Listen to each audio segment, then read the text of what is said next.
Hello dear students, मैं अभिषेक तिवारी स्वागत करता हूं आपका रिविहान के इस बढ़िया से प्लेटफॉर्म पर जो आपको देने वाला है बढ़िया बढ़िया से लेक्चर्स, जो लेकर आता है आपके लिए हर एक वो चीज जो आपको कहीं और नहीं मिल पाती। जैसे कि पिछले लेक्चर में हमने देखा था एक एक अंकीय प्रश्नों की बहुत बढ़िया सी सीरीज।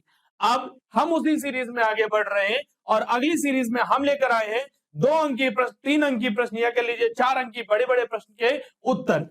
मतलब कि ये इंपॉर्टेंट प्रश्न क्या है, इंपॉर्टेंट वाले क्वेश्चंस क्या हैं और साथ ही साथ उसके कैसे उत्तर लिखे जाएंगे, इस सीरीज में हम ये करने वाले हैं। आप देख सकते हैं लिखा हमने 12वीं भौतिक शास्त्र अर्धवार्षिक परीक्षा 70++ ने हमने 70+ लिख रखा है, लेकिन 70 से भी ऊपर जाने वाले प्रश्नों की संख्या हमारे पास प्रत्येक पार्ट से 7 या 8 या 9 या 10 क्वेश्चन ले गए हैं। टोटल 13 पार्ट है। 13 पार्टों को बहुत अच्छे तरीके से हम करने जा रहे हैं सॉल्व।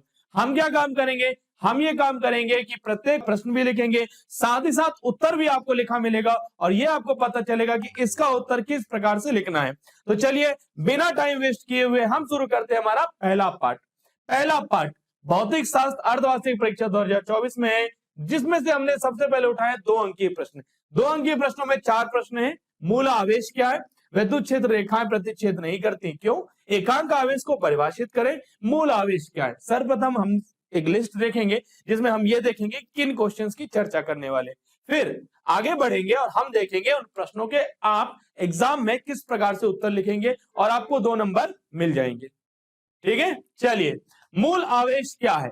उत्तर है इलेक्ट्रॉन पर उपस्थित आवेश को मूल आवेश कहा जाता है। इसका मान 1.6 गुणित 10 की घात -19 कूलाम होता है। ठीक है, इतना लिख दीजिए, बढ़िया तरीके से आपको 2 नंबर मिलेगा। अब बढ़ते हैं हम अगले प्रश्न की ओर। विद्युत क्षेत्र रेखाएं प्रतिच्छेद नहीं करती, बताइए क्यों। तो हम कहेंगे विद्युत क्षेत्र रेखाएं एक दूसरे को प्रतिच्छेद नहीं करती। क्या लिखा है, एक दूसरे को नहीं करती, हम लिखेंगे नहीं काटती लिखा हुआ है। क्या लिखा है, विद्युत क्षेत्र रेखाएं एक दूसरे को नहीं काटती क्योंकि इस स्थिति में काटन बिंदु पर एक से अधिक स्पर्श रेखाएं खींची जा सकती हैं जो उस बिंदु पर विद्युत क्षेत्र की एक से अधिक दिशाएं प्रदर्शित करेगी। यह असंभव है। समझेंगे इस बात को।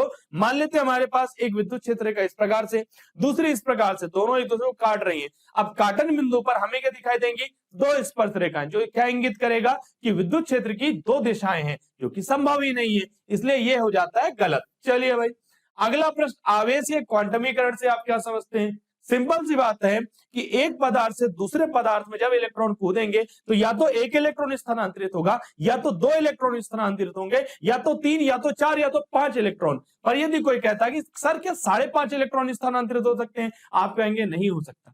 सर कहेंगे क्या 2.5 इलेक्ट्रॉन, 2.25 इलेक्ट्रॉन, सर 3.5 ऐसा कुछ कर सकते हैं, नहीं। इलेक्ट्रॉनों को और ज्यादा नहीं काटा जाएगा, तभी तो इसे हम मूल पे गिनते हैं। ठीक है, कि मूल आवेश क्या है, क्यों बोलते हैं, मूल है वो। ठीक है, तो यही अपने पास आवेश का क्वांटमीकरण। जब किसी पदार्थ पर इलेक्ट्रॉन आते हैं अथवा उस पदार्थ से बाहर जाते हैं तो 1, 2, 3 आदि पूर्ण संख्या में जाते हैं, ना कि 0.5, 1.5, 2.5 आदि के रूप में। इसका अर्थ यह हुआ कि कभी भी आधा, 1.5, 2.5, 3.5 इलेक्ट्रॉन का आना जाना नहीं होगा। अतः Q बराबर N, क्या बराबर है, Q बराबर N। यहां पर आप बता सकते हैं Q क्या है, आवेश, N क्या है, इलेक्ट्रॉनों की संख्या, और E क्या है, मूल आवेश, जिसको अपन बोलते हैं 1.6 गुणित 10 की घात -19 कूलम। ठीक है, जहां n के मान है अपने पास +-1, +-2, +-3, ऐसे आगे बढ़ेंगे। तो इसका मतलब क्या हुआ, प्रत्येक वस्तु पर आवेश सदैव निश्चित न्यूनतम मान का पूर्ण गुणज होता है। इसे आवेश का क्वांटमीकरण कहते हैं। आसानी से आपको 2 नंबर मिल जाएंगे। अब बढ़ते हैं अपने अगले प्रश्न की ओर। एकांक आवेश को परिभाषित करें। बेटा एकांक आवेश को जब हम परिभाषित करने जा रहे हैं तो उसके लिए आपको कूलाम का नियम मालूम होना चाहिए। वैसे तो परिभाषा है, याद कर लीजिए, कोई दिक्कत वाली बात नहीं है। क्या आपको याद करने पे नंबर मिलेंगे, बिल्कुल बेटा याद करना ही पड़ेगी कई परिभाषाओं को, कोई दिक्कत वाली बात नहीं। चलिए अब इस बात को समझिएगा कि न्यूटन ने क्या बोला था। न्यूटन ने जो बोला था वो तो बोला था कि बल का ऐसे मात्रक न्यूटन होता है, और बहुत सारी कहानियां उन्होंने भी बताई थी, लेकिन यहाँ पर अपने पास कूलाम का नियम। तो चलिए चर्चा करते हैं। कूलाम के नियम में बोला गया बल बराबर क्या होता है, 1/4 pi epsilon not Q1 Q2 और बटे में क्या होता है, R की घात 2। यहाँ पर ये आवेश, इसका मान कितना होता है सर, इसका मान होता है 9 गुणित 10 की घात 9। अब यदि मैं कहूं कि भाई आवेश हमारे पास कितना है, यदि बल लग रहा है 9 गुणित 10 की घात 9, ठीक है, और इसका मान भी अपने पास है 9 गुणित 10 की घात 9, यदि मैं कहूं दोनों आवेश सेम है तो Q का Q से गुणा करके Q की घात 2। मैं कहा दोनों आवेश एक दूसरे से 1 मीटर पे रखे तो 1 की घात 2। तो ये कटेगा, Q स्क्वायर का मान कितना आ जाएगा हमारे पास 1। तो Q का मान क्या आएगा भाई, प्लस माइनस 1 कूलम। इसका मतलब है यदि दो आवेश एक दूसरे के पास रखे हो 1 मीटर, उन दोनों के बीच में लग रहा हो 9 × 10 की घात 9 न्यूटन का, तब प्रत्येक आवेश एकांक आवेश कहलाएगा। अब उत्तर पढ़ते हैं।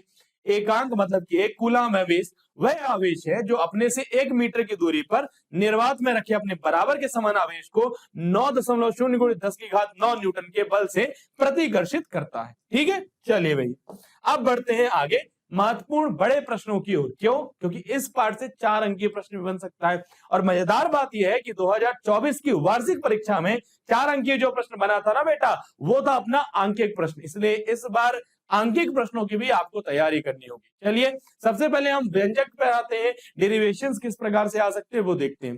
पहला प्रश्न वैद्युत द्विध्रुव क्या है। दूसरा प्रश्न भी वैद्युत द्विध्रुव क्या है। पहले अक्षीय स्थिति में आपने को तीव्रता निकालनी होगी, फिर निरक्षीय स्थिति में। अगला प्रश्न हम पढ़ेंगे गॉस प्रमेय को लिखना तथा सिद्ध करना। उसके बाद क्या पढ़ेंगे, उसके बाद पढ़ेंगे गॉस के प्रमेय से कूलम के व्युत्क्रम वर्ग के नियम का निगमन करना। उसके बाद क्या पढ़ेंगे, गॉस के प्रमेय का उपयोग करके एक समान आवेशित अनंत आकार की समतल चादर के कारण विद्युत क्षेत्र की गणना करेंगे। और उसके बाद देखिए 2024 में आया हुआ एक महत्वपूर्ण प्रश्न जो अपने बढ़िया तरीके से 4 नंबर में मिला था, उसकी भी चर्चा करेंगे कि आंकिक प्रश्न भी आने लगे एमपी बोर्ड में। तो क्या करें, शुरू करें इस बात को। बिल्कुल, देखो बेटा यदि आपसे कुछ चीजें नहीं बनती तो कोई दिक्कत वाली बात नहीं, बन जाएगी, बता देंगे हम। चलिए विद्युत द्विध्रुव क्या है, अब आप ही बताइए विद्युत। चलिए बहुत सिंपल सा प्रश्न करते हैं, विद्युत द्विध्रुव आघूर्ण क्या है। ठीक है, अब इसका उत्तर आप मुझे दीजिए। कैसे देंगे आप उत्तर, दिक्कत वाली बात नहीं है, आप अभी भी उत्तर दे सकते हो, बस ईमानदार रहिएगा। लिख लीजिए इसका आंसर कॉपी में। क्या लिख लीजिए, विद्युत द्विध्रुव आघूर्ण क्या है, इसका उत्तर लिख लीजिए कॉपी में। लिख लिया ना, अब मैं लिख रहा हूं, इसको मिलाइएगा, काटिएगा नहीं, चीटिंग नहीं कीजिएगा। ये हो जाएगा P बराबर 2a गुणित में क्या आ जाता है अपने पास Q। ठीक है, 2a गुणित में क्या आ जाता है Q। Q पर दिशा नहीं लगाएंगे क्योंकि ये अदिश राशि हुआ करती है। अब बताइए क्या ये उत्तर आपने लिखा था बेटा? यदि ये उत्तर आपने अपनी कॉपी में लिखा था तो वेरी गुड, अपनी पीस सब दबा लीजिएगा। ये वेरी गुड, मुझसे सारी चीजें बनती हैं, अर्धवार्षिक परीक्षा में मैं बहुत अच्छे नंबर लेकर आऊंगा। और यदि ये उत्तर आपने अपने में नहीं लिखा था तो बोलिए बेटा कि कोई बात नहीं, मुझसे नहीं बना है, मैं बहुत अच्छी तैयारी करूंगा, बहुत मेहनत करूंगा और अर्धवार्षिक परीक्षा में बहुत अच्छा रिजल्ट लेकर आऊंगा। दोनों ही कंडीशन में रिजल्ट हमें अच्छा लाना है। आइए भाई द्विध्रुव पढ़ते हैं। क्या होता है, जब समान परिमाण के दो विजातीय आवेश, एक प्लस का और एक माइनस का, लेकिन एक प्लस का 2 कूलम हो तो दूसरा माइनस का 2 कूलम हो, जब समान परिमाण के दो विजातीय आवेश एक दूसरे से बहुत अल्प दूरी पर रखे होते हैं तो इस प्रकार के एक निकाय को अपन विद्युत द्विध्रुव कहते हैं। वह निकाय जिसमें दो बराबर व विपरीत आवेश एक दूसरे से अल्प दूरी पर होते हैं विद्युत द्विध्रुव कहलाता है। ठीक है, प्रश्न में आगे पूछा है कि अक्षीय स्थिति में निकालना है। ठीक है, तो अक्षीय स्थिति में बेटा ये बनाया गया, हमने बनाया एक माइनस का Q, एक प्लस का Q, दोनों 2l दूरी पर होते हैं। यहाँ पर अपन ने इसको L लिखा और इसको भी क्या लिख दिया, L। इसके केंद्र से R दूरी पर कोई बिंदु P है जहां पे अपन को क्या निकालना है, विद्युत क्षेत्र की तीव्रता। ये दूरी क्या हो जाएगी अपने पास R, तो ये हो गई R माइनस L और ये बढ़ गई तो R प्लस L हो गई। तो इसी प्रकार से इसी में अब अपन सॉल्व करने वाले। विद्युत क्षेत्र की तीव्रता का सूत्र क्या होता है, E बराबर 1/4 पाई एप्सिलॉन नॉट Q बटे में R स्क्वायर। ठीक है, बस यही है, ये सूत्रों को लगाएंगे अपन। अपने पास सूत्र है E1। ये पूरी कहानी बेटा बहुत ज्यादा देर से नहीं समझाऊंगा, जितना ज्यादा मैं समझाऊंगा उतना ज्यादा हमारा टाइम वेस्ट होगा, तभी तो लिख कर लाया हूं ताकि आपको पता चल जाए। डायरेक्ट अपन आते हैं 1/4 pi epsilon not Q upon में R माइनस L का होल स्क्वायर। देखिए ये दूरी R माइनस L है, इसे अपन ने लिखा R माइनस L का होल स्क्वायर। आगे जब अपन बढ़ेंगे तो अपन उसी को लिख देंगे R प्लस L का होल स्क्वायर। अब यदि आप ध्यान दें तो ये क्या है भाई, ये दोनों एक प्लस का आवेश है, एक माइनस का आवेश है। क्लियर सी बात है, विद्युत क्षेत्र की तीव्रताओं की दिशा क्या होगी, विपरीत। और चूंकि ये सदिश राशि है तो विपरीत दिशा होने के कारण से हम क्या करेंगे, माइनस, मतलब कि घटाएंगे। चलिए भाई घटाने का काम शुरू किया जाए। बिल्कुल सर, यदि हम पूछते हैं कि कुल विद्युत क्षेत्र की तीव्रता क्या आएगी, हम करेंगे सर E1 में से E2 घटा दीजिए। ये लिखते हैं अपन Q/4 पाई एप्सिलॉन नॉट के कॉमन 1/R माइनस L का स्क्वायर माइनस 1/R धन L का स्क्वायर। अभी क्या करना है बेटा, इसको करना अपने को हल। क्या कर लीजिए, एलसीएम ले लीजिए, गुणा हो जाएगा। a प्लस बी के होल स्क्वायर का फॉर्मूला, a माइनस बी के होल स्क्वायर का फॉर्मूला, ये वैल्यू रख दी अपन ने। आर स्क्वायर से R square cancel, L square से एल स्क्वायर कैंसिल, 2RL 2 बार है 4RL हो गया। बस उसी को लिखता जाना है, अपना उत्तर सामने होगा। ठीक है, तो अपना उत्तर यहाँ पर आ चुका है। अब आगे बढ़ते हैं अगले प्रश्न पर। विद्युत द्विध्रुव क्या है? बता चुका हूं, नहीं पढ़ता हूं इसको। आगे बोला किसी विद्युत द्विध्रुव के कारण निरक्षीय स्थिति में किसी बिंदु पर विद्युत क्षेत्र की तीव्रता का व्यंजक ज्ञात कीजिए। यहां पर चित्र में बनाना आपको सिखा दूं, क्योंकि ऐसा देखा है मैंने, कई बार बच्चे इस चित्र में कंफ्यूज हो जाते हैं, याद कर लेते हैं सर cos थीटा ये होगा, sin थीटा ये होगा, आगे आंसर। ऐसा नहीं करना है, ठीक है, बहुत सिंपल सा काम करिए। देखिए अपने पास ये माइनस का क्यू आवेश हो गया, यहां पर अपने पास ये प्लस का क्यू आवेश हो गया, ठीक है। अब इन दोनों के बीच की जो दूरी है वो थी अपने पास 2l। अब इस 2l से यदि आपको हटना है तो आप इसके केंद्र को लीजिए, ये अपना l हो जाएगा और ये भी अपना क्या हो जाएगा बेटा l। इससे r दूरी पर हमें क्या निकालना है? विद्युत क्षेत्र की तीव्रता का व्यंजक। कैसे निकालेंगे भाई? बहुत सिंपल सी बात है सर, यदि यहाँ पर एक प्लस क्यू, यदि अपन सोचे कि यहाँ पर एक प्लस क्यू होगा तो प्लस प्लस को क्या करता है भाई? प्रतिकर्षित करता है। तो यहाँ पर ये क्या हो जाएगा? इसकी तीव्रता इस प्रकार से यहाँ बनेगी। इसी प्रकार से जो प्लस माइनस को क्या करता है? आकर्षित करता है। तो इसकी दिशा किस तरफ हो जाएगी बेटा? इस तरफ हो जाएगी, ठीक है। और ये जब हो जाएगी तो अपने पास यहाँ पर एक बढ़िया सा कोण बनेगा, ध्यान देना, यहाँ पर अपने पास ये बढ़िया सा कोण थीटा बन जाएगा, ठीक है।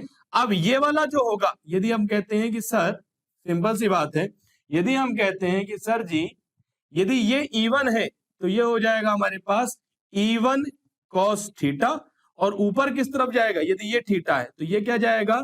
E1 sin theta.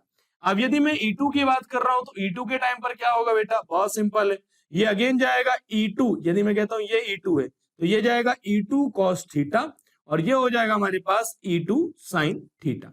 ध्यान देने वाली बात, E2 sin थीटा और E1 sin थीटा एक दूसरे को काट देंगे और E1 cos theta E2 cos theta जुड़ जाएंगे। क्यों जुड़ जाएंगे? क्योंकि यदि आप देखें तो दूरियां सेम है, इसलिए विद्युत क्षेत्र की तीव्रता दोनों के लिए सेम आएगी।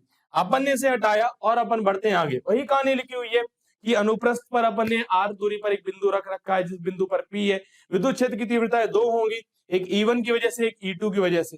ये जो लगाया अपन ने बेटा, यहाँ पे लगाया अपन ने पाइथागोरस का थ्योरम, AP बराबर BP वाले कॉन्सेप्ट पर, ठीक है। चलिए अब इसके मान रख दिए हैं, अब अपन क्या करेंगे? दोनों को जोड़ेंगे। क्या करेंगे अपन? दोनों को जोड़ेंगे। ये पूरी कहानी वही लिखी है कि E1 sin theta E2 sin theta minus हो रहे हैं, ठीक है। आप चाहे तो इसकी स्क्रीनशॉट ले सकते हैं, और यदि आप इसको और अच्छे तरीके से डिटेल में पढ़ना चाहते हैं तो ऐप पर आपको इसका PDF मिल जाएगा। बढ़िया से जाइए, अरिविहान का ऐप इंस्टॉल कीजिए। अरिविहान का जैसे आप इंस्टॉल करेंगे ऐप, आपको अर्धवार्षिक परीक्षा की तैयारी के लिए बहुत ज्यादा हेल्प मिल जाएगी। ये पूरी की पूरी चीजें आपको PDF के रूप में मिल जाएंगी, तो आपको स्क्रीनशॉट की टेंशन लेने की जरूरत नहीं है, पूरा जमा जमाया चीज मिल जाएगा, ठीक है। चलिए आगे बढ़ते हैं अपन। APBP हो गया, वो पूरी कहानी हो गई।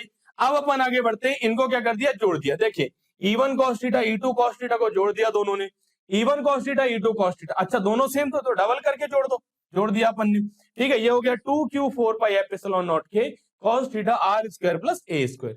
बस उसको हल करते जाइए जैसा पिछली बार किया था, और अपना उत्तर सामने है, ठीक है। कुछ विशेष स्थिति की भी चर्चा कर सकते हैं, जैसे अपना उत्तर आएगा P बटे में R स्क्वायर धन A स्क्वायर की घात 3/2। तो यदि अपन विशेष स्थिति की चर्चा करें, A स्क्वायर क्या होगा? यदि बहुत कम होगा तो सीधे R को लीजिए और अपना उत्तर यहाँ पर ये आएगा, ठीक है। चलो भाई अब अपन बढ़ते हैं अगले प्रश्न की ओर, ये फाइनल उत्तर है हमारे पास, ठीक। चलिए गॉस का प्रमेय लिखिए एवं सिद्ध कीजिए। क्या है बेटा गॉस का प्रमेय? गॉस का प्रमेय बहुत सिंपल सा है। क्या भाई गॉस का प्रमेय? गॉस ने कहा फ्लक्स का, सबसे पहले अपन फ्लक्स की बात करते हैं। विद्युत फ्लक्स क्या होता है? कहते हैं सर जितनी भी विद्युत क्षेत्र रेखाएं 90 डिग्री का कोण बनाते हुए किसी सरफेस से, जैसे मान लीजिए किसी बोर्ड से 90 डिग्री का कोण बनाते हुए जितनी भी विद्युत बल रेखाएं आ रही हो, उन सबकी गिनती कर लीजिए, वही हमारे लिए विद्युत फ्लक्स कहलाएगा। सही बात है, कहलाएगा विद्युत फ्लक्स। पर क्या तुम्हारे पास ज्ञान चक्षु है? नहीं है। तो विद्युत फ्लक्स का सूत्र क्या होता है? सर सूत्र बताते हैं, क्या होता है? EA cos theta. E क्या है? विद्युत क्षेत्र की तीव्रता, A क्या है? क्षेत्रफल, और cos थीटा मतलब कोण। सर इसमें बहुत परेशानी होगी, तो गॉस ने बोला इतनी टेंशन नहीं लेनी है। गॉस ने बोला इतनी टेंशन नहीं लेनी है। एक बंद पृष्ठ में यदि आपको फ्लक्स निकालना है तो जितना भी आवेश है उसको एप्सिलॉन नॉट से भाग कर दीजिए। गॉस ने क्या बोला कि इतनी बिल्कुल टेंशन मत लीजिए, उसने बोला फ्लक्स लीजिए। यदि आपको फ्लक्स चाहिए ना, क्या कीजिए? पूरे आवेश को एप्सिलॉन नॉट से भाग कर दीजिए, लो भाई फ्लक्स सामने आ जाएगा। पर इंपॉर्टेंट बात यह है कि गॉस का प्रमेय केवल बंद पृष्ठ के लिए लागू होता है, ठीक है। गॉस के प्रमेय के अनुसार किसी बंद पृष्ठ से बद्ध चुंबकीय फ्लक्स, सॉरी अपन कहेंगे उसे विद्युत फ्लक्स, किसी बंद पृष्ठ से बद्ध विद्युत फ्लक्स Q का 1/ε0 गुना होता है, ठीक है। चलिए किसी बंद पृष्ठ से गुजरने वाला संपूर्ण विद्युत फ्लक्स उस बंद पृष्ठ के अंदर उपस्थित कुल आवेश Q का 1/ε0 गुना होता है। सूत्र के रूप में लिखा अपन ने फाई बराबर 1/ε0 गुणित में Q। उत्पत्ति कैसे करेंगे अपन? बहुत सिंपल, माना कि S कोई बंद पृष्ठ है। क्या मान रहे हैं अपन? मान लेते हैं कि हमारे पास एक बढ़िया तरीके से बंद पृष्ठ S मिल रहा है हमें। इसके अंदर O बिंदु पर Q आवेश स्थित है। लो भाई, यहाँ पर Q आवेश स्थित है। अब यदि मैं कहूं इससे R दूरी पर विद्युत क्षेत्र की तीव्रता, सूत्र होगा 1/4 pi epsilon not Q upon में R स्क्वायर। ठीक है, अब क्या करेंगे अपन? फ्लक्स का फॉर्मूला क्या होता है? D phi equal to E D S cos theta. E का मान रख देंगे अपने पास 1/4 pi epsilon not Q upon R square, ds और cos थीटा। ठीक है, आगे बढ़ते हैं अपने पास। ये पूरी चीजें यदि अपन ds cos थीटा की बात करें तो हम कहते हैं सॉलिड एंगल। आपने कोणों के बारे में पढ़ा होगा, आपने इकाइयों के बारे में पढ़ा होगा। 7 होती है फंडामेंटल इकाई, उसी के साथ 2 कोण होते थे, एक होता था रेडियन में, दूसरा होता था स्टे रेडियन में। वही चीज है यहाँ पे, जहां पर ओमेगा क्या है? घन कोण है। उसका मान कितना होता है? 4 पाई। 4 पाई से 4 पाई काटा Q बटे में एप्सिलॉन नॉट, गॉस का प्रमेय हमें सामने दिखाई दे जाता है। ठीक है, तो इस प्रकार से आप गॉस का प्रमेय सिद्ध करेंगे। दूसरे तरीके भी हो सकते हैं, आप उन तरीकों को भी आप जमा सकते हैं। इसमें आसानी से आपको 4 नंबर मिलेगा। आगे अगला जो महत्वपूर्ण प्रश्न हो सकता है वो ये है कि गॉस के प्रमेय से कूलाम के नियम का निगमन कीजिए। क्या हो सकता है? गॉस के प्रमेय से कूलाम के नियम का निगमन। आइए समझते हैं। गॉस प्रमेय द्वारा कूलाम के व्युत्क्रम वर्ग का नियम। माना कि बिंदु O पर कोई बिंदु आवेश Q स्थित है। इस आवेश से R दूरी P पर बिंदु पर कोई अन्य आवेश Q स्थित है। अब यहाँ पर अपने पास कॉन्सेप्ट लगा रहे, सीधे फॉर्मूले पे आते हैं, ई D S cos theta ES आ जाएगा।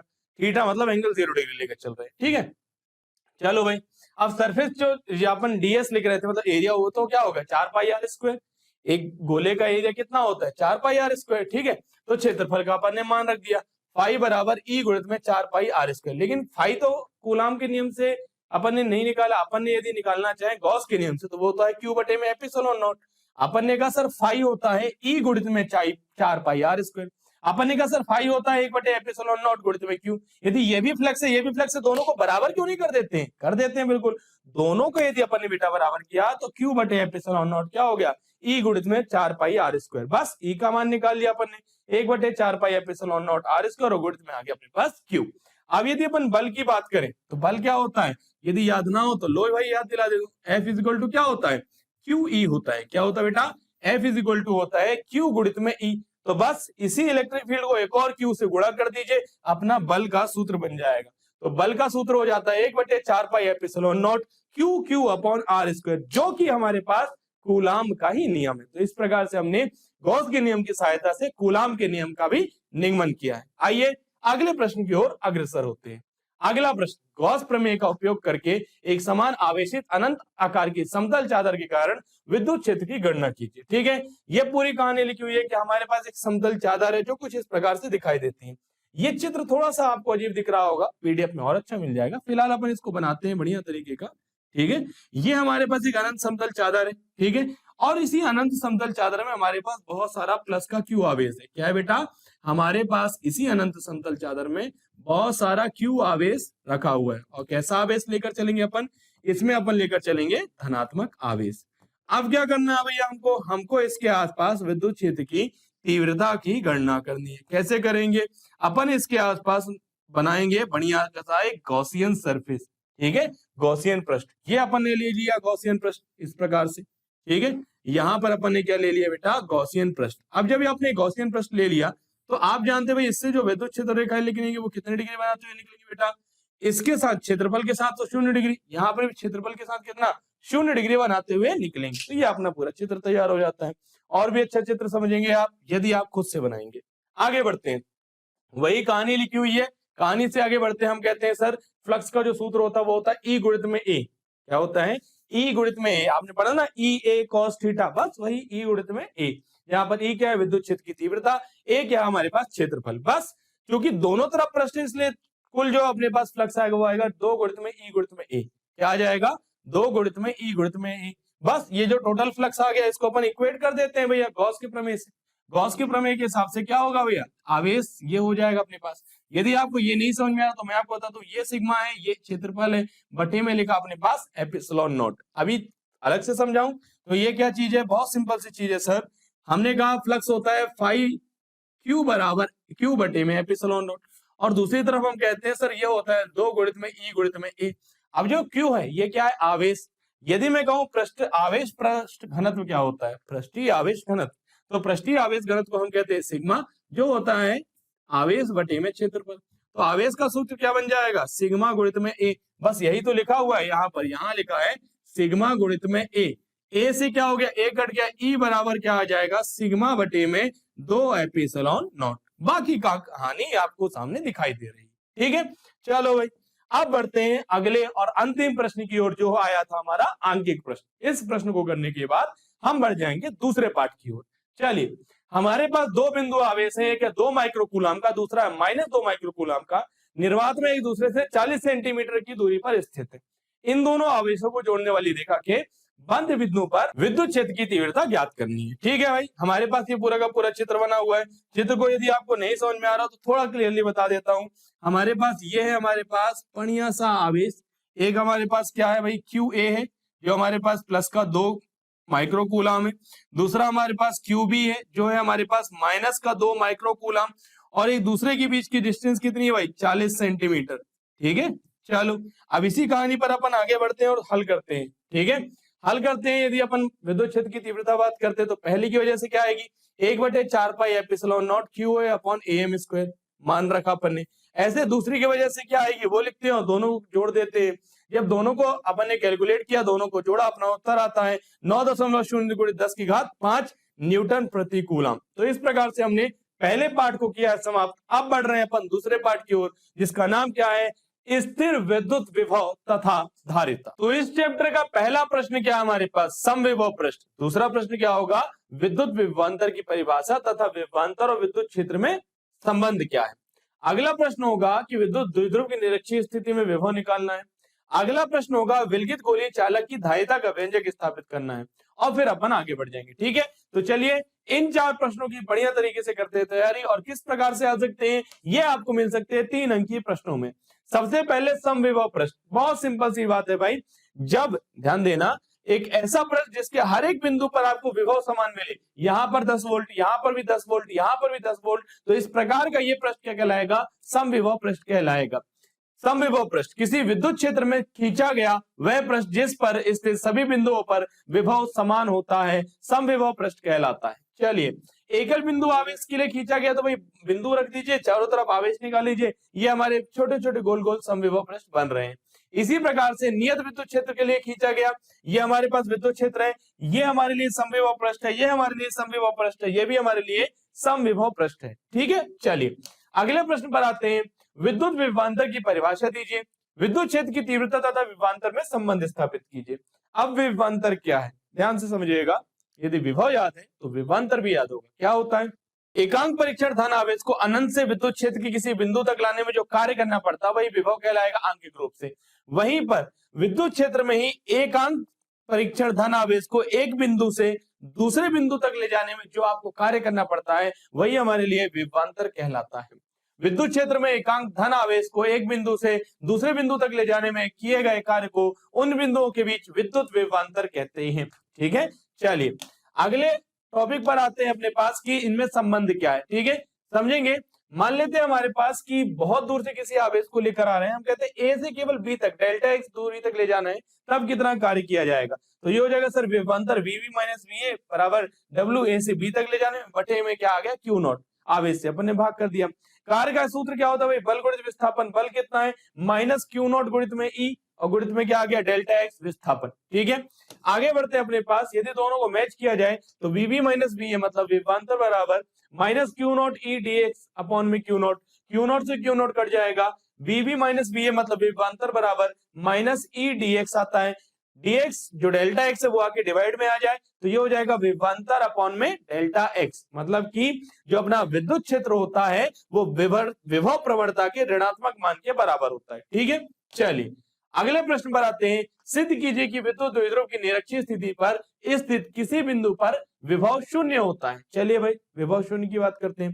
द्विध्रुव क्या होता है ये अपन ने पिछले चैप्टर में अभी भी समझा है। अब अपन बात करते हैं एक माइनस का क्यू आवेश है, एक प्लस का क्यू आवेश। ठीक है, इसी निरक्षीय स्थिति में यहाँ पर हमें विद्युत विभव की गणना करनी है। कैसे की जाएगी भाई, यहाँ पर यदि आप ध्यान दें तो यहाँ पर अपन पाइथागोरस प्रमेय से कह सकते हैं कि भाई हमारे पास दो चीजें दिखाई दे रही हैं। पाइथागोरस प्रमेय से क्या कह सकते हैं, दो भुजाएं दिखाई दे रही हैं जिनकी दूरी हम पाइथागोरस से लगा सकते हैं। जैसे यदि ये एल है, ये एल है और ये अपने पास आर है, तो ये हो जाएगा कर्णी आर स्क्वायर धन में एल स्क्वायर, और ये वाला भी हो जाएगा कर्णी आर स्क्वायर धन में एल स्क्वायर। अब विभव का सूत्र क्या होता है, यदि याद ना आ रहा हो तो भाई विभव का सूत्र भी मैं आपको बता दूं, ये होता है v बराबर, क्या होता है बेटा, v बराबर 1/4 पाई एप्सिलॉन नॉट और होता है q बटे में r।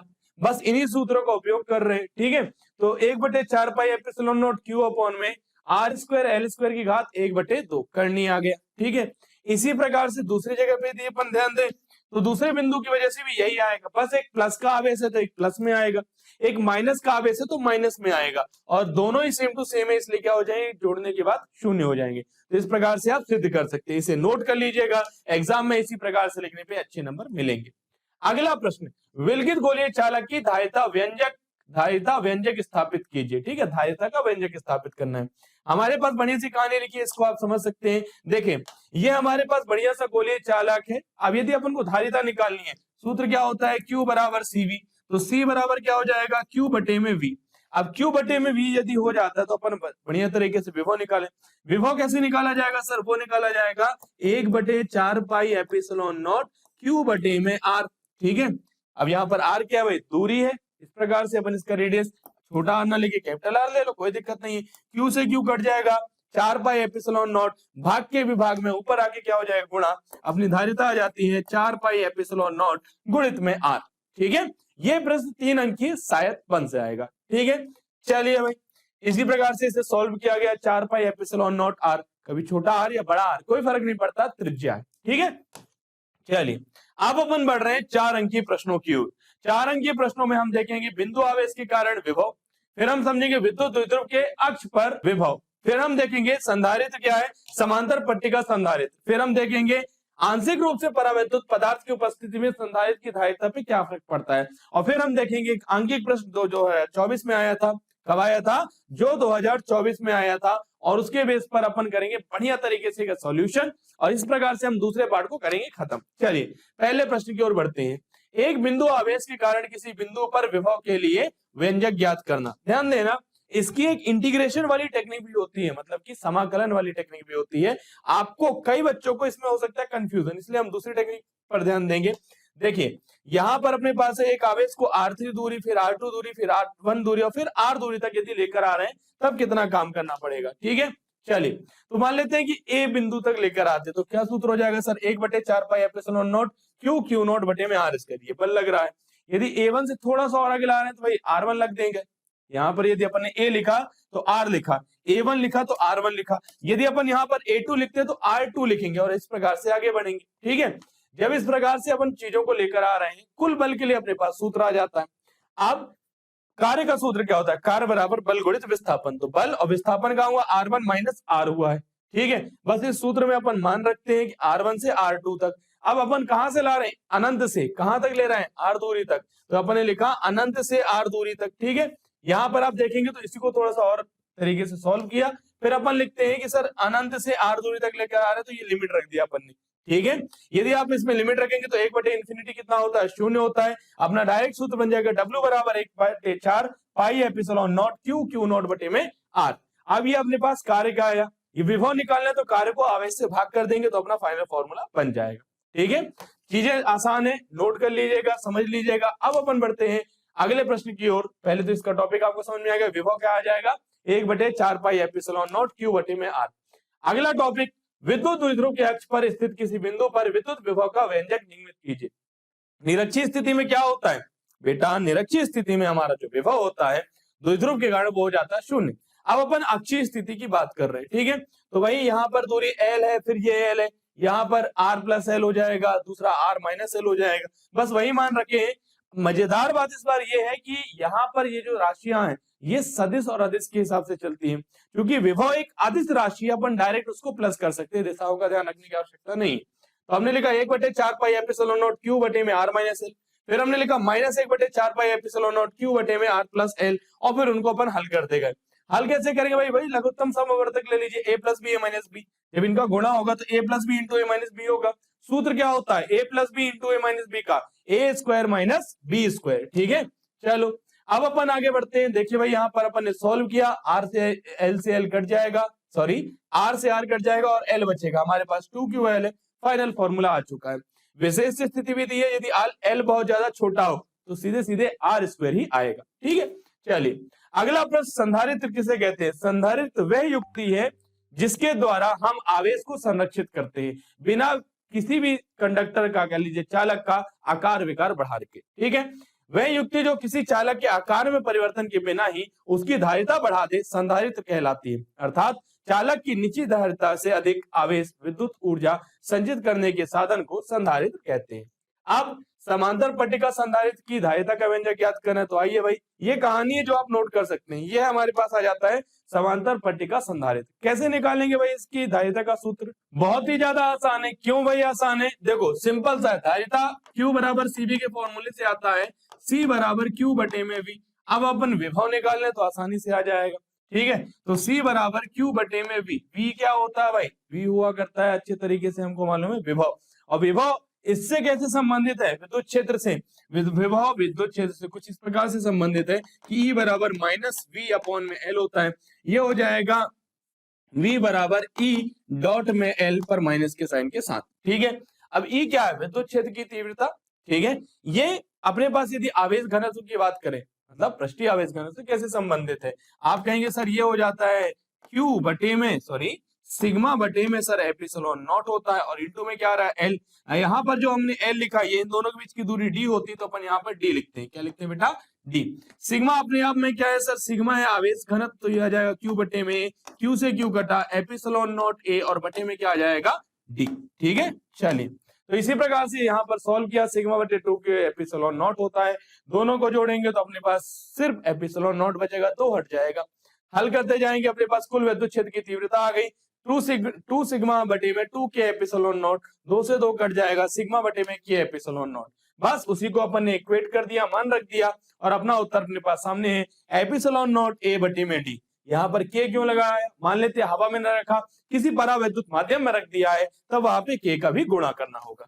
अगला प्रश्न है, आंशिक रूप से परावैद्युत पदार्थ की उपस्थिति में समांतर पट्टिका संधारित्र की पदार्थ की उपस्थिति में, क्या लिखा है भाई? आंशिक रूप से परावैद्युत पदार्थ की उपस्थिति में समांतर पट्टिका संधारित्र, क्या लिखा है हमारे पास? समांतर पट्टिका संधारित्र। अब ये हटा देते हैं हम, बिल्कुल तरीके से हटा देते हैं कि धारिता के लिए सूत्र स्थापित करना है। क्या करना है? समांतर पट्टिका संधारित्र की धारिता का सूत्र स्थापित करना है। हमारे पास सामने बढ़िया तरीके का एक चित्र दिया हुआ है, बिल्कुल दिया हुआ है, इस चित्र को आपको बनाना होगा। आइए सेम वही कॉन्सेप्ट लगाएंगे। ठीक है, अब इस बार क्या होगा भाई? दो प्रकार के विभव है। क्या है भाई? हमारे पास दो विभव है, तो अपन क्या करेंगे? V1 धन V2। और इस बार क्या आएगा सर? एक आएगा E गुणित में D, यहाँ पर क्या अपने पास, कह लीजिए E गुणित में अपने पास आ जाएगा T। T क्यों आएगा भाई? उसकी मोटाई, किसकी? परावैद्युत माध्यम की। दूसरा कहां पर आएगा सर? दूसरा आएगा E गुणित में D माइनस टी। क्या है? एक है E गुणित में T, एक है E गुणित में D माइनस टी। ठीक है, अपन E का मान रखेंगे सिग्मा बटे में एप्सिलॉन नॉट, और उत्तर आता जाएगा। ये है सिग्मा बटे में के एप्सिलॉन नॉट, अपन ने D माइनस टी रखा, एक बार T रखा है। ठीक है, सॉल्व करेंगे तो क्या आ जाएगा? सिग्मा अपॉन एप्सिलॉन नॉट गुणित में D minus T plus sigma upon के एप्सिलॉन नॉट गुणित में क्या आ जाएगा? T आ जाएगा। मान रखते जाइए, अपने उत्तर सामने है। फॉर्मूला बनता है एप्सिलॉन नॉट ए बटे में D माइनस टी प्लस में T अपॉन में K। अगला और अंतिम प्रश्न है इसी पार्ट का, जो हमारे पास है कि तीन धारिता वाले संधारित्रों की बात कर रहे हैं। तीन संधारित्रों को 3 पिकोफैरेड, 4 पिकोफैरेड तथा 5 पिकोफैरेड वाले हमने क्या जोड़ा? समांतर क्रम में जोड़ा। क्या किया हमने?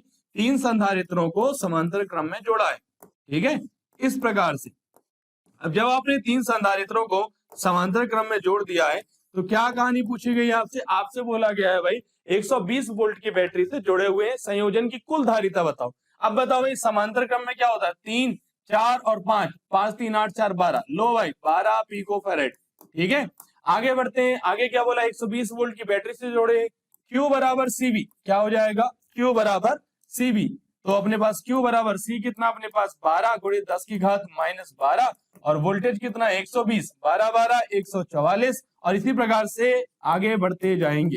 ठीक है, तो यही आपको सॉल्यूशन समझा देता हूं कि किस प्रकार से सॉल्व किया। 12 पिकोफैरेड अपन ने टोटल निकाल लिया। Q बराबर CB के फॉर्मूले निकालते जाएंगे आप। आवेश, यदि आपको चार्ज निकालना है तो तीनों पर अलग अलग है, ठीक है। Q बराबर CV की बात कर रहा हूं, तीनों पर अलग अलग है। तो अपने पास यदि पहले की बात करें तो Q बराबर C इंटू में V, क्या निकालना अपने को, Q बराबर C इंटू में V। इस फॉर्मूले से अपन चार्ज निकाल सकते हैं। इसकी धारिता कितनी है सर, 3 है। इसकी धारिता कितनी है, 3। और वोल्टेज कितना दे रखा, 120। कितना दे रखा अपने को, वोल्टेज 120 दे रखा है। बस इसी का हिसाब लगाइए, आंसर आता जाएगा। लो भाई, 12 × 36 360 पिको कूलम, 12 चौके 48 480 पिको कूलम, और इसी प्रकार से 600 पिको कूलम। तो इस प्रकार से हमने एक और बढ़िया सा पार्ट खत्म कर लिया है। अब हम बढ़ने जा रहे हैं विद्युत धारा वाले सुंदर से पार्ट की ओर, और साथ ही साथ इस पार्ट को बढ़िया तरीके से खत्म करेंगे और ऐसे ऐसे धीरे धीरे आगे बढ़ेंगे। तो अपने पास पहला क्वेश्चन क्या है, 2 अंक की सिर्फ एक क्वेश्चन मुझे लगता है इसमें से आने चाहिए, ठीक है। वो है हमारे पास ओम के नियम की कोई 2 सीमाएं लिखिए। और केवल सीमाएं इंपॉर्टेंट नहीं है, ओम का नियम भी आपको याद होना चाहिए, ठीक है। कि ओम का नियम क्या होता है भाई, V बराबर IR का सूत्र लिखिए, उसी से दिमाग लगा लीजिए, ओम का नियम बन जाएगा। चलिए, ओम के नियम की 2 सीमाएं लिखिए, समझते हैं। ओम का नियम केवल धात्विक चालकों के लिए सत्य है। किस लिए सत्य है भाई, केवल और केवल धात्विक चालकों के लिए ओम का नियम सत्य होगा।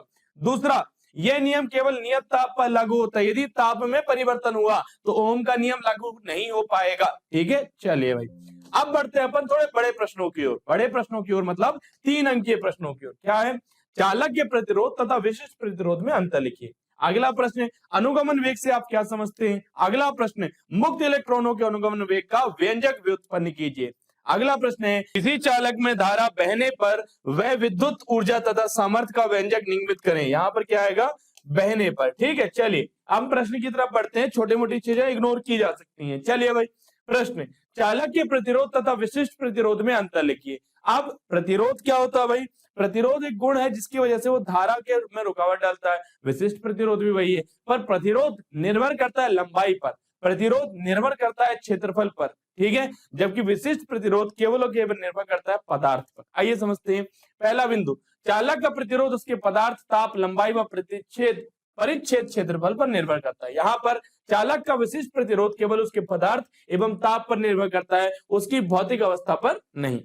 अगला अंतर देखते हैं, प्रतिरोध का मात्रक क्या होता है बेटा, ओम होता है। इसका मात्रक क्या होता है, ओम मीटर होता है। यहाँ पर यह एक अभिलाक्षणिक गुण नहीं है, यह प्रॉपर्टी नहीं है, इनहेरिटेड प्रॉपर्टी, जबकि यह एक अभिलाक्षणिक गुण है, एक ऐसी प्रॉपर्टी जो पदार्थ के अंदर से आती है। अब बढ़ते हैं अपन अगले प्रश्न की ओर। अगला प्रश्न है, अनुगमन वेग से आप क्या समझते हैं। अनुगमन वेग तथा धारा घनत्व में संबंध स्थापित कीजिए। तो समझते हैं सबसे पहले अनुगमन वेग क्या होता है। देखो, किसी चालक के अंदर क्या होते हैं, इलेक्ट्रॉन्स लगातार दौड़ते रहते हैं। दौड़ते हुए इलेक्ट्रॉन्स एक दूसरे से क्या होते हैं, टकरा जाते हैं, और एक दूसरे से टकराने वाले इलेक्ट्रॉन्स के साथ क्या होगा भाई, टकराएंगे तो उनका जो औसत वेग होगा, जो अपन वेग है, वेग नहीं बता सकते, हमें निकालना होगा औसत वेग। उन्हीं तेजी से दौड़ते इलेक्ट्रॉनों का जो आप औसत वेग निकालेंगे उसे हम कहेंगे अनुगमन वेग। विद्युत क्षेत्र के प्रभाव से किसी चालक में इलेक्ट्रॉन जिस औसत वेग से गति करते हैं उसे अनुगमन वेग कहते हैं। अनुगमन वेग का मान लगभग 10⁻⁴ मीटर प्रति सेकेंड होता है। चलिए, ये मान भी याद रखिएगा, काम में आएगा। अब अपन बढ़ते हैं भाई अनुगमन वेग तथा धारा घनत्व में संबंध स्थापित करने की ओर। क्या होता है भाई, बहुत सिंपल सा है, I बराबर NEAVD। क्या होता है, I बराबर, ध्यान देना, I बराबर क्या होता है, NEAVD। मतलब क्या हो गया भाई, धारा का सूत्र हो गया अनुगमन वेग के साथ, ठीक है। अब आपसे क्या बोला था बेटा, धारा घनत्व बोला था। धारा घनत्व क्या होता है बेटा, J बराबर I बटे में A होता है। तो बस NEAVD किया अपन ने, बटे में A कर दिया, काट दिया A से A, NEVD आ गया। तो यही उत्तर आपके सामने प्रस्तुत है। तरीके से लिखेंगे, तरीके के नंबर भी मिलेंगे। आगे बढ़ते हैं, मुक्त इलेक्ट्रॉनों के अनुगमन वेग का व्यंजक व्युत्पन्न कीजिए। हम मुक्त इलेक्ट्रॉनों के अनुगमन वेग का व्यंजक निम्नलिखित करने जा रहे हैं, जो कुछ इस प्रकार से है।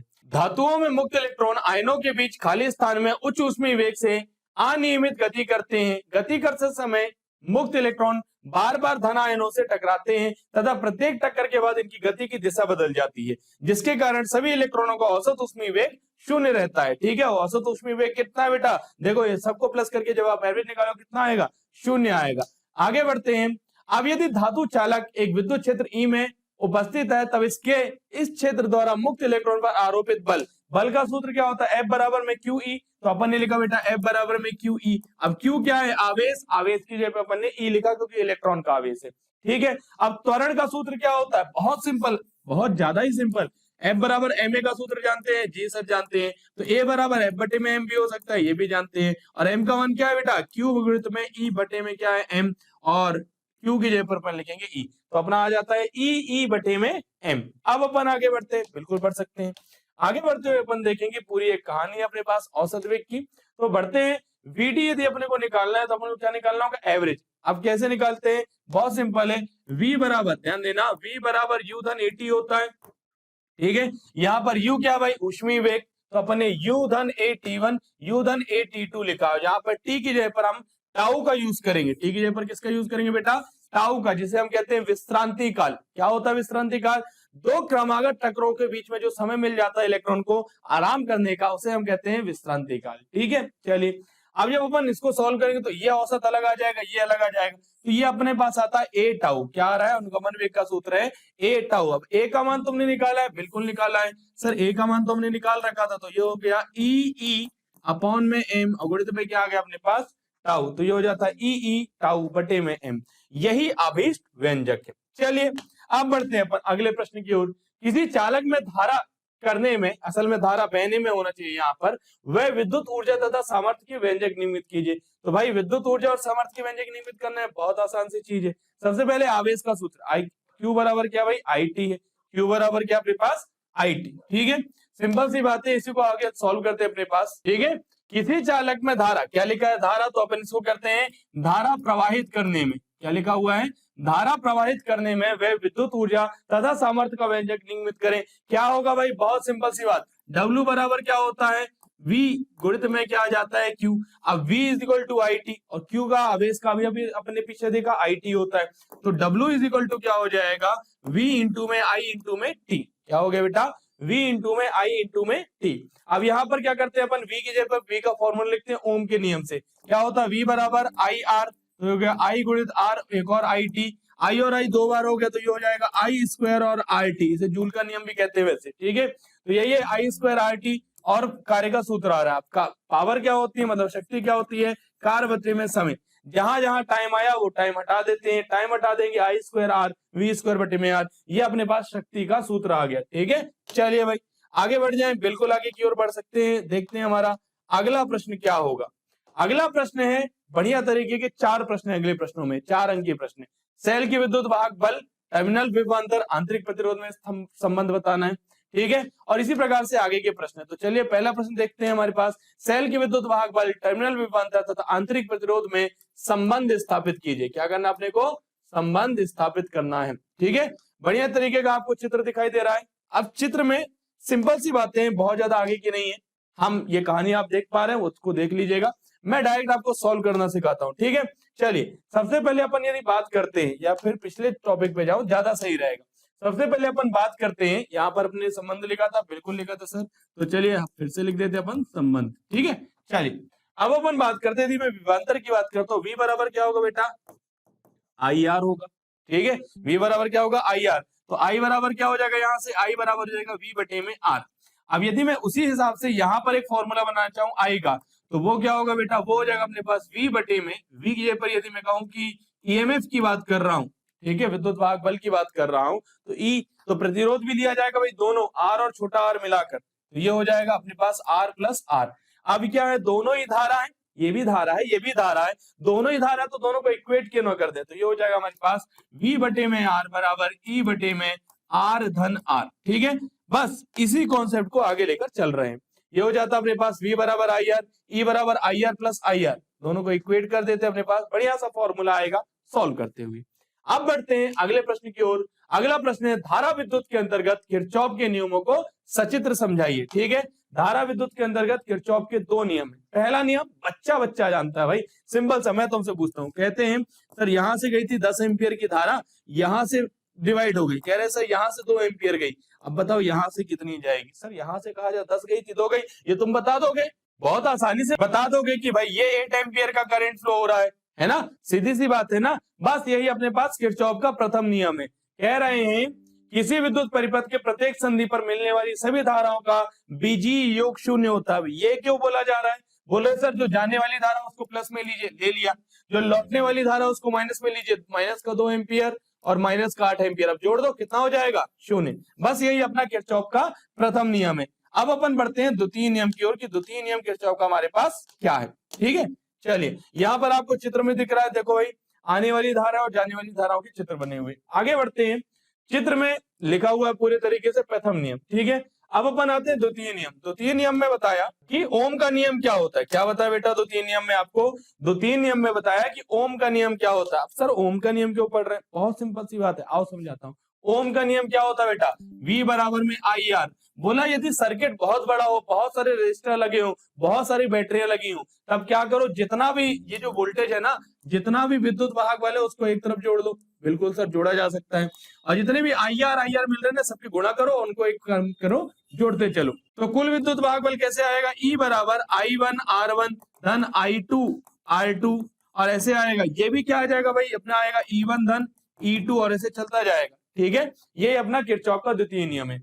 किसी भी बिंदु परिपथ विद्युत परिपथ में विभिन्न खंडों में बहने वाली धाराओं तथा उनके संगत प्रतिरोधों के गुणनफल का बीजीय योग उस परिपथ के समस्त विद्युत वाहक बलों के बीजीय योग के तुल्य होता है। वही फॉर्मूला, किरचॉफ का द्वितीय नियम कंप्लीट। किरचॉफ के दोनों नियम याद करके जाएंगे, अच्छे नंबर लेकर आएंगे। चलिए भाई अगले प्रश्न पर व्हीटस्टोन सेतु का सिद्धांत समझाइए। क्या होता है बेटा व्हीटस्टोन सेतु?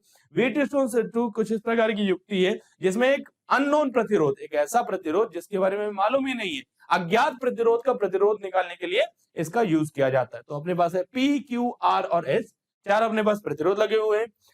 इसकी जो बैलेंस कंडीशन होती है, मतलब संतुलन की स्थिति, वो ये होती है जब अपन इसको जोड़ भी दें और गैल्वेनोमीटर में से कोई भी धारा फ्लो नहीं हो रही हो, कोई भी धारा ना बह रही हो। ठीक है, चलिए अब इस पे अपन आगे बढ़ते हैं। किस प्रकार से अपन काम कर सकते हैं? बहुत आसान तरीके से। ये दिया हुआ है अपने पास सॉल्यूशन, मैं आपको चित्र के माध्यम से यहाँ पर ही समझाता हूँ। ठीक है, मान लीजिए कि हम इस सर्किट को यहाँ पर करते हैं कंप्लीट। अब यदि मैं कहता हूँ सर ये I1 है, सर ये हमारे पास I2 है, सर अगेन ये हमारे पास I1 है, और सर यहाँ पर फिर से I2 है। जब पर यहाँ पर क्या है कि गैल्वेनोमीटर जुड़ा नहीं है, हम अपने लिए एक बढ़िया सा चित्र बनाते हैं जिसमें गैल्वेनोमीटर को जोड़ देंगे। ठीक है, चलिए भाई हमारे पास बढ़िया सा यहाँ पर बनता है अपने पास P।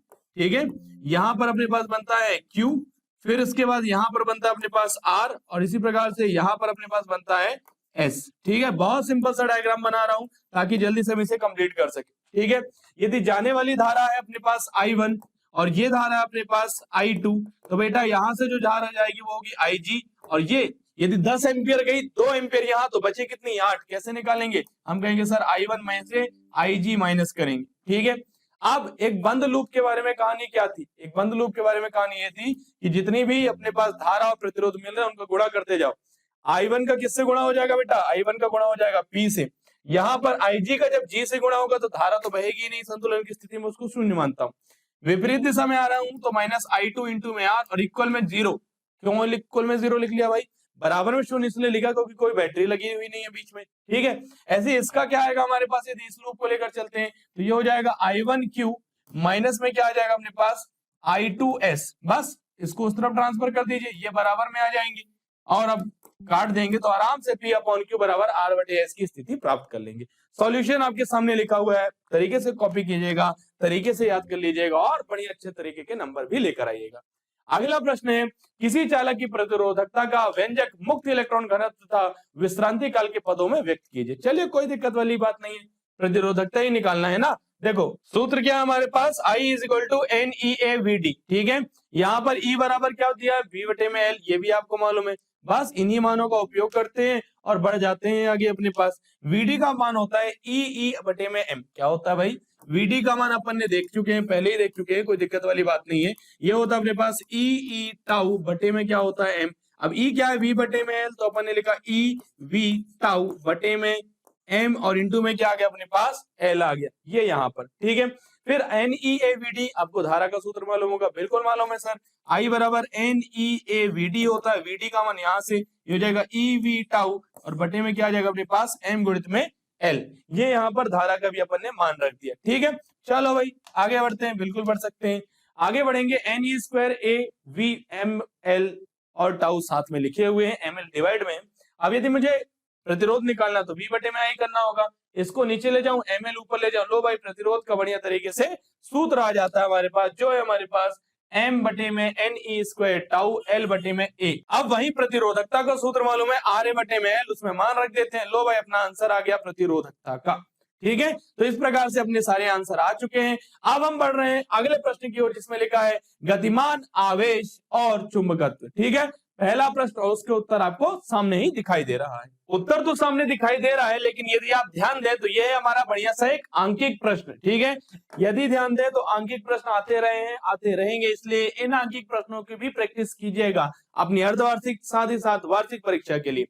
प्रश्न है, एक लंबे सीधे तार में 30 एम्पीयर की धारा प्रवाहित हो रही है। तार से 30 सेंटीमीटर दूरी पर स्थित बिंदु पर चुंबकीय क्षेत्र के परिणाम की गणना कीजिए, परिमाण की। चलिए, सूत्र होता है mu not upon 2 pi I upon में आर, क्या मान लीजिए म्यू नॉट आई अपॉन में 2 पाई आर। उस सूत्र में अपने को मान रखने का था, सिंपल सा कॉन्सेप्ट था, आंसर आ चुका है। ठीक है, मान रखिए, आंसर आ जाएगा, सिंपल है। देखिए, सिंपल सी आपको ये बात बता दूं कि यहाँ पर अपन क्या कर रहे हैं, प्रश्नों को कुछ इस प्रकार से हल कर रहे हैं कि यदि ये प्रश्न आएंगे आपके पास एग्जाम में तो कैसे लिखना है। आपको इंपॉर्टेंट क्वेश्चन बताने की जिम्मेदारी मैं ले रहा हूं। देखो इंपॉर्टेंट क्वेश्चन क्या है, ये है। अब इसको किस प्रकार, यदि मैंने ये लिखा सही है, आप इसको नोट कर सकते हैं, दूसरे तरीकों से भी सॉल्व किया जा सकता है, कोई दिक्कत वाली बात नहीं है। आइए बढ़ते हैं अगले प्रश्न पर। अगले प्रश्नों में 4 अंकों की श्रृंखला है। 4 क्वेश्चन यहाँ पर है कि एम्पियर का परिपथीय नियम लिखो, बायो-सेवर्ट के नियम से सिद्ध करो, बायो-सेवर्ट का नियम से धारावाहिक चालक से उत्पन्न चुंबकीय क्षेत्र का परिकलन कीजिए, शंट क्या है, धारामापी को मीटर में कैसे बदलेंगे। चलिए, इसी प्रकार से आगे और प्रश्न है, बायो-सेवर्ट के नियम से की सहायता से लंबे सीधे धारावाहिक चालक के कारण किसी बिंदु पर उत्पन्न चुंबकीय क्षेत्र की तीव्रता का व्यंजक उत्पन्न करना।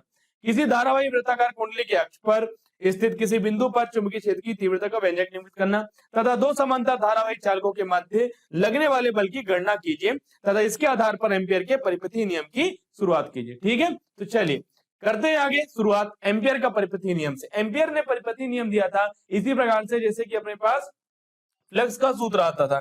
एम्पियर का परिपथीय नियम कहता है कि किसी चुंबकीय क्षेत्र को निकालना यदि आपको, तो क्या कर दीजिए, बहने वाली धारा को म्यू नॉट से आप गुणा कर दीजिए। ठीक है, तो ये अपने पास चुंबकीय क्षेत्र आ जाएगा। एम्पियर का परिपथीय नियम, एम्पियर के परिपथीय नियम अनुसार चुंबकीय क्षेत्र बी का एक बंद वक्र के अनुदिश रेखीय समाकलन वक्र द्वारा परिबद्ध कुल धारा आई का म्यू नॉट गुना होता है। ठीक है, ये अपना एम्पियर का परिपथीय नियम है। अब भाई इसको सिद्ध करने की भी बात है तो बिल्कुल करते हैं।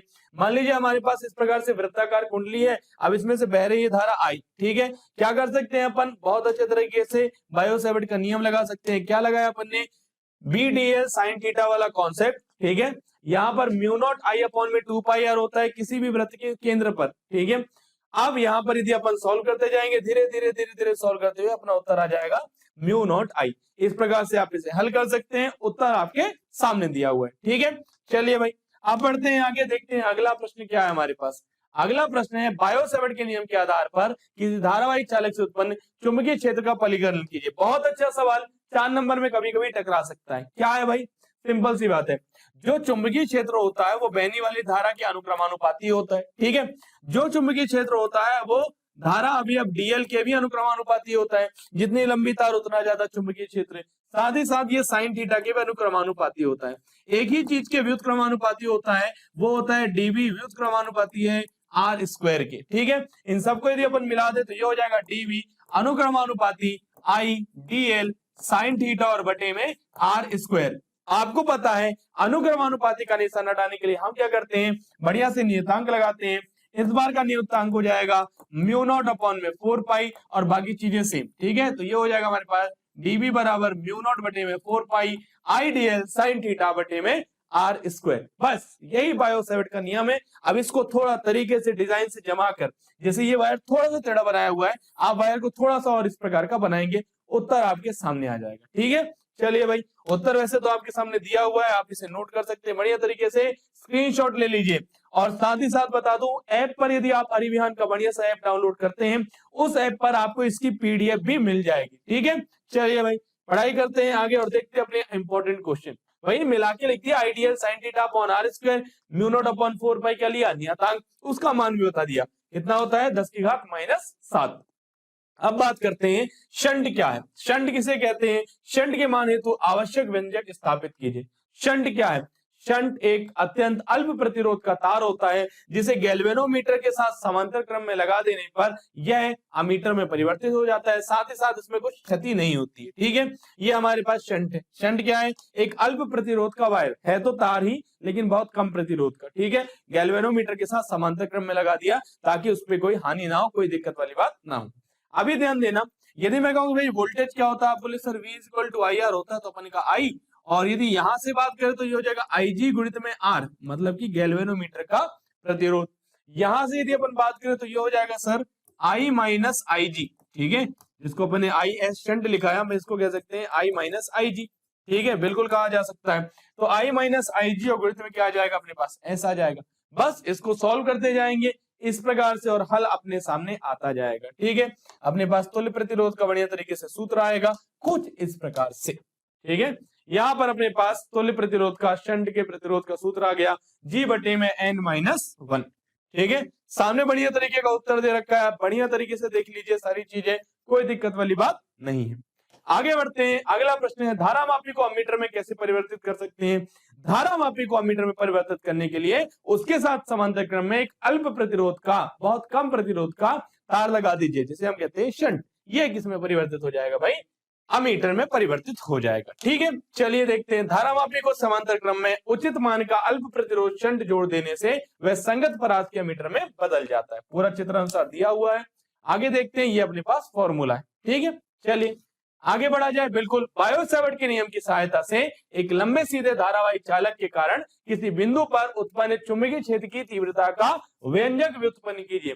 ध्यान रखेंगे, क्वेश्चन कितना इंपॉर्टेंट है मैं आपको ये बता रहा हूं। आंसर के बारे में तो ऐसा है कि ये जो आंसर लिखा मैंने वो भी सही है, आपको कहीं और से भी मिलता है वो भी सही होगा। आपको क्वेश्चंस पर ध्यान रखना है कि क्वेश्चन ये इंपॉर्टेंट वाले ही है। ठीक है, चालक के पास हमें क्या निकालना है? चुंबकीय क्षेत्र की तीव्रता का व्यंजक। देख लेते हैं, हमारे पास बढ़िया एक चालक है, एक छोटा सा अवयव हम काट लेंगे जिसका नाम देंगे अपन DL। ठीक है, और ये एंगल क्या हो जाएगा हमारे लिए? थीटा हो जाएगा। बस इसी प्रकार से सॉल्व करते हुए आगे बढ़ते हैं। आगे बढ़ेंगे, यहाँ पर बायो-सैवर्ट के नियम से μ0/4 IDL sin θ/r² लिख दिया अपन ने।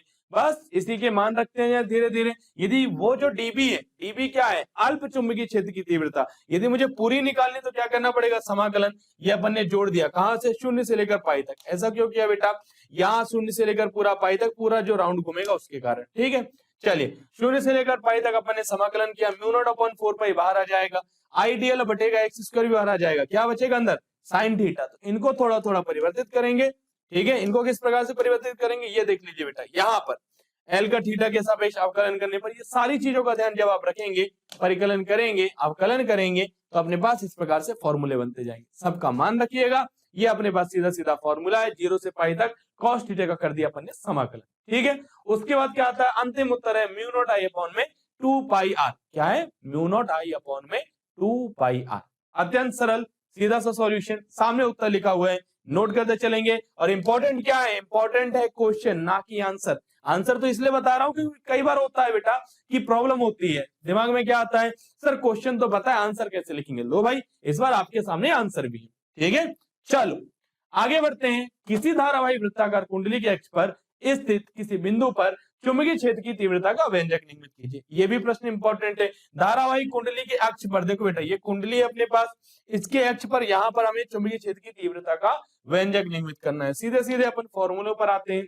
पहले तो कहानी कोई मतलब नहीं है, वो आपको लिख लेनी है, सिंपल सी बात है। आगे बढ़ते हैं, बायो-सैवर्ट का नियम लगाइए, μ0IDL sin θ/r² अपन में 4π भी आएगा। ठीक है, ये पूरा का पूरा उसकी दिशा के लिए दाहिने हाथ का नियम बताया गया है।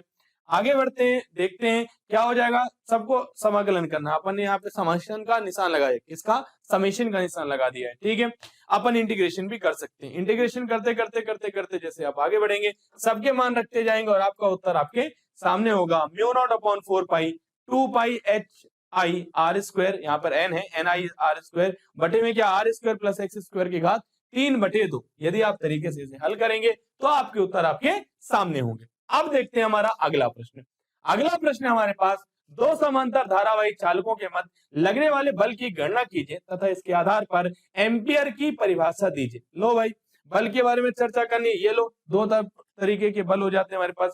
बल का नियम कैसे दिया जाता है भाई, उल्टे हाथ से। देखो यदि इसमें धारा ऊपर की तरफ बह रही है, ठीक है, ऊपर की तरफ धारा है, चुंबकीय क्षेत्र यदि किसी और दिशा में, मान लेते हैं इसी की तरफ है, जैसे चुंबकीय क्षेत्र ऊपर है, तो चुंबकीय क्षेत्र ऊपर है, धारा ऊपर की तरफ बह रही है, बल किस तरफ लगेगा, अंदर की तरफ। दूसरी बार ध्यान देना, इस पे धारा ऊपर बह रही है, धारा अपन ने कर लिया भाई ऊपर, चुंबकीय क्षेत्र इसकी वजह से कैसा बनेगा, इसकी वजह से चुंबकीय क्षेत्र अंदर की तरफ, तो अंदर की तरफ चुंबकीय क्षेत्र, ऊपर की तरफ क्या है लगेगा भाई, धारा बह रही है, अगेन बल इस तरफ लगेगा, तो दोनों एक दूसरे को क्या कर रहे हैं, आकर्षित कर रहे हैं। फ्लेमिंग का उल्टे हाथ का नियम, ठीक है, क्या कहेंगे, बाएं हाथ का नियम। ठीक, तो वही है अपने पास, अपन ने बता दिया प्रतिकर्षण हो रहा है, सॉरी आकर्षण हो रहा है। सूत्र लिखते हैं v1 बराबर mu not upon 4 pi 2i upon में टी। इसका मान रखते हुए अपन जब अपन सॉल्व करेंगे तो ये इस प्रकार से B L V sine theta के फॉर्मूले को लगाते हुए सॉल्व कर देंगे, आईवीएल साइन थीटा के फॉर्मूले को लगाते हुए हम सॉल्व कर देंगे। धीरे धीरे वैल्यू रखते हुए अपने पास आंसर आता है, और आंसर हमारा एफ बराबर mu not upon 4 pi 2i1i2 upon में डी। ठीक है, हमारा ये फॉर्मूला बन चुका। आगे बढ़ते हैं, यहाँ पे बल के बारे में चर्चा हो रही है। समान दिशा में था तो आकर्षण बल लग रहा था, यहाँ पर अपन देखेंगे तो प्रतिकर्षण बल है। ठीक है, क्या लिखा, दोनों समांतर चालकों में एक ही दिशा में धारा प्रवाहित करने पर आकर्षण बल कार्य करेगा, जैसे नीचे चित्र में दिखाया गया है। बिल्कुल ये जो चित्र में दिखाया गया बेटा, ये चित्र बिल्कुल मत बनाइएगा, ये चित्र थोड़ा सा गलत, ठीक है, बाय मिस्टेक हो जाता है, कोई दिक्कत वाली बात नहीं है।